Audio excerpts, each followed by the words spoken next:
L'âme de l'espace entreprise, c'est sa capacité à se réinventer en permanence pour aider les apprentis de commerce à acquérir vraiment les compétences qui leur serviront demain.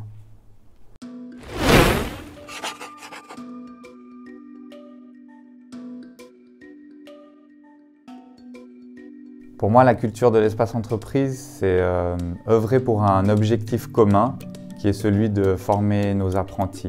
Pour ça, je pense que ce qui est très important, c'est que tous les formateurs, toutes les formatrices et la direction soient sur la même longueur d'onde afin de faire notre travail au mieux. La richesse de parcours, les compétences et la personnalité de chaque formatrice et formateur permettent de les accompagner au quotidien dans la construction de leur parcours de formation. Je crois que ce que j'ai apprécié en arrivant à l'espace entreprise, c'est de découvrir une culture basée sur la co-construction et l'échange entre formateurs et formatrices d'abord, et puis entre stagiaires sur les différents projets. Pour moi, clairement, c'est la transition de l'activité fictive à l'activité réelle. Ça a marqué la création d'une vision commune, donc d'une culture d'entreprise. Bon, l'événement numéro 1, c'est évidemment la création de l'espace entreprise. Ensuite, on a eu le prix suisse des écoles en 2015. Là, ce qui était intéressant, c'est que c'était un projet commun. Vraiment, tout l'espace entreprise, tous les collaborateurs et toutes les collaboratrices ont œuvré pour ce prix suisse des écoles. Un des événements qu'on a réalisé, c'était également je crois, en 2016 ou 2017. On avait organisé un tournoi de foot et à un moment donné, je fais un petit débordement, comme je peux. J'ai un stagiaire qui me tacle, je tombe au sol, je me relève, il m'aide à me relever. Et là, je le vois sourire et je me dis, ben là, on a réussi quelque chose au niveau des valeurs.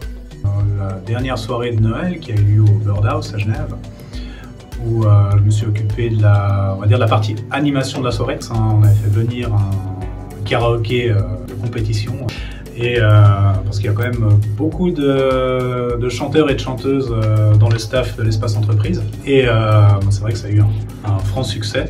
Moi, je dirais que les moments forts, c'est les moments où on faisait ce qu'on appelle les multiprises, donc les soirées de Noël ou de fin d'année quand on allait marcher au Salève et faire ce genre d'activité. Elle est transmise, je pense, par l'exemplarité déjà. Elle est transmise parce qu'on le vit tous, on vit tous cette même culture d'entreprise par une croyance. L'adhésion des stagiaires et des formateurs, une compréhension, je pense qu'elle est aussi transmise par la compréhension de la mission qu'on accomplit. Donc on a cinq valeurs à l'espace entreprise. Échanger, entreprendre, construire, innover, valoriser. Transmettre des valeurs, ça peut se faire sur des tout petites choses du quotidien. Et au final, c'est quand même un ensemble d'éléments qui ont vraiment pour but de guider, de contribuer à faire avancer tous nos stagiaires vers le monde professionnel de demain. L'idée d'innover est très marquée à l'espace entreprise. C'est quelque chose que j'apprécie et que j'ai apprécié depuis le premier jour où on a beaucoup de latitude en tant que formateur-formatrice pour apporter des nouveaux outils, créer des nouveaux projets. La deuxième valeur qui compte à mes yeux, c'est valoriser. Puisque je trouve que c'est très important pour nous en tant que formateurs et formatrices de valoriser le travail qui est fait par les jeunes. Souvent, eux-mêmes ne se rendent pas compte du travail qu'ils sont en train de faire ou de la qualité du travail qu'ils ont fait. Et donc je pense que c'est très important de valoriser ce travail et de leur montrer à quel point ce qu'ils font compte. J'ai envie de dire que du coup pour moi l'espace entreprise dépasse les bornes mais dans le bon sens du terme.